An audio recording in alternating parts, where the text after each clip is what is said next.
नमस्कार दोस्तों, मैं हूं लोकेंद्र और आप देख रहे हैं श्रेष्ठ भारत। अपराध करने के कई तरीके होते हैं, लेकिन कई बार ऐसे अपराध सामने आते हैं कि देखने और सुनने वाले हैरान रह जाते हैं। आम लोगों की बात तो अलग है, खुद पुलिस वाले भी ऐसे अपराधों के बाद सिर पकड़कर बैठ जाते हैं कि आखिर इस वारदात को सुलझाएं तो कैसे सुलझाएं। ऐसी ही एक वारदात छत्तीसगढ़ के कबीरधाम जिले में हुई। कबीरधाम जिले में एक छोटा सा गांव है, इसका गांव का नाम है रेंगाखर। इसी गांव के रहने वाले 30 साल के हेमेंद्र की शादी 31 मार्च को हुई थी। परिवार बेहद खुश था और शादी से मिलने वाले तोहफों को खोलने का काम चल रहा था। शादी के तीसरे दिन हेमेंद्र ने देखा कि तोहफे की शक्ल में एक बड़ा बॉक्स आया हुआ है जो अभी तक खोला नहीं गया। हेमेंद्र को लगा इतने बड़े बॉक्स में गिफ्ट भी अच्छा ही होगा। डिब्बे को खोला गया तो उसमें रखे गिफ्ट को देखकर सभी घर वाले हैरान रह गए। डिब्बे में एक नया होम थिएटर सिस्टम था।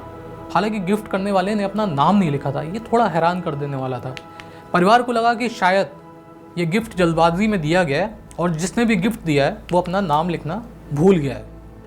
हेमेंद्र और उसके जो भाई जिनका नाम राजकुमार था वो उस वक्त कमरे में मौजूद थे और उनके साथ परिवार के 6-7 लोग और मौजूद थे। लेकिन होम थिएटर खोलने का काम और उसको लगाने का काम जो था वो हेमेंद्र और उसके भाई जो थे राजकुमार उन्होंने किया। और उन्होंने वो जो होम थिएटर था वो एक प्लग में लगाया और जैसे ही होम थिएटर को प्लग में लगाने के बाद स्विच ऑन किया, तेज धमाका हुआ और पूरा इलाका जो दहल गया और इसके साथ ही जो मकान की दीवार थी वो गिर गई। और उस वक्त जब धुआं छटा तो देखा कि हेमेंद्र जो था वो बुरी तरीके से लहूलुहान था। हेमेंद्र का भाई राजकुमार, उसको भी काफ़ी गंभीर चोट आई हुई थी। इसके अलावा परिवार के 7 लोग और थे, वो भी घायल हुए थे और जिनमें 1.5 साल का एक बच्चा भी शामिल था। हेमेंद्र की मौके पर ही मौत हो गई थी। राजकुमार और दूसरे लोग जो थे उनको अस्पताल ले जाया गया, जहां इलाज के दौरान राजकुमार जो थे उन्होंने दम तोड़ दिया। पूरे मामले की जो तफ्तीश थी वो पुलिस ने शुरू की। और पहले तो पुलिस जब मौके पे पहुंची और जिस होम थिएटर में धमाका हुआ था जिसकी वजह से उन दोनों की मौत हुई थी, वहाँ से फॉरेंसिक जो सबूत थे वो उठाए गए और वहाँ पे देखा गया कि वहाँ पे जो ट्रेसेस थे वो विस्फोटक के थे। तो जब विस्फोटक के ट्रेसेस मिले तो पुलिस का पूरा माथा जो घूम गया। पुलिस का पहला जो शक था वो नक्सलियों पर गया, क्योंकि आप जानते हैं छत्तीसगढ़ में अभी भी नक्सल प्रभावित कई इलाके हैं और उनको लगा कि शायद हेमेंद्र या उसके परिवार की नक्सली से कोई दोस्ती हो सकती है, दुश्मनी हो सकती है। जिस तरीके से ये पूरा मामला हुआ है, हेमेंद्र के परिवार का बैकग्राउंड जो है वो चेक किया गया और पता किया गया कि उनसे कि कहीं नक्सलियों से उनकी कोई दोस्ती या दुश्मनी तो नहीं। हालांकि तफ्तीश करने के बाद पुलिस ने इस मामले में परिवार को क्लीन चिट दे दी। और अब बात नक्सलियों से हटकर ऐसे शख्स पर आ गई जिसकी परिवार से कोई दुश्मनी हो और उसी ने इस वारदात को अंजाम दिया हो। जो गिफ्ट आया था, जो खोला गया था, जिसकी वजह से विस्फोट हुआ, जिसकी वजह से मौत हुई थी, वो जो गिफ्ट था वो दुल्हन की तरफ से आया था। तो जो पुलिस थी वो पहुंची दुल्हन के परिवार के पास और उन्होंने कहा कि भाई ये जो गिफ्ट है आपकी तरफ से आया है, तो आप बताइए कि ये आपने गिफ्ट किसने दिया था, कैसे आया था।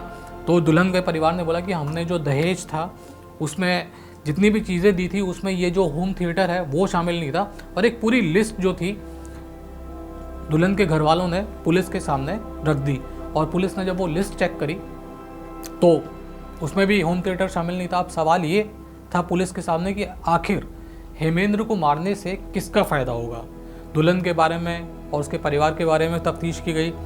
दुल्हन के पुराने जो अफेयर थे या उसका कोई आशिक हो उनके बारे में पता किया गया। तो पुलिस को मालूम चला कि दुल्हन का अफेयर शादी से पहले 33 साल का एक शख्स है जिसका नाम है सरजू मरकम, उसके साथ चल रहा था। सरजू जो था वो 33 साल का था, पहले से ही शादीशुदा था, 2 बच्चे भी थे। हालांकि बावजूद इसके दोनों का अफेयर चल रहा था। और जो सरजू था वो दुल्हन के परिवार पर पहले भी दावा बना रहा था कि वो जो है वो उस लड़की की शादी उससे कर दे और वो उसे अपनी दूसरी पत्नी के तौर पर अपनाने के लिए तैयार है और इससे उसकी जो पहली बीवी है उसको भी कोई दिक्कत नहीं है। उन्होंने जो लड़की थी उसकी शादी हेमेंद्र के साथ तय कर दी। इससे जो सरजू था वो बेहद खफा था और उसे लग रहा था वो किसी भी कीमत पर हेमेंद्र को अपने रास्ते से हटाकर लड़की से दोबारा शादी कर लेगा। सरजू बेसिकली इंदौर का एक क्रशर प्लांट था, उसमें एक डिपार्टमेंट ब्लास्टिंग डिपार्टमेंट था, उसमें वो सरजू काम किया करता था। तो वहाँ पे काम करने के उससे 2 फ़ायदे थे। एक तो वो समझता था कि ये जो पूरे विस्फोटक हैं ये किस उसके होते हैं, कहाँ इस्तेमाल किए जा सकते हैं और क्या इससे जो एक तरीके से हानि पहुंचाई जा सकती है। और दूसरी बात यह कि सरजू ब्लास्टिंग डिपार्टमेंट में था, तो विस्फोटक पे जो उससे आराम से निकाल सकता था, उनका इस्तेमाल कर सकता था। जब सरजू को पता चला कि 31 मार्च की शादी है, तो सरजू ने सबसे पहले बाज़ार में से जाके एक होम थिएटर ख़रीदा। होम थिएटर ख़रीदने के बाद उसने 2 किलो जो विस्फोटक था उसकी मदद से एक आईडी तैयार की और उस आईडी को होम थिएटर के अंदर फिट कर दिया गया।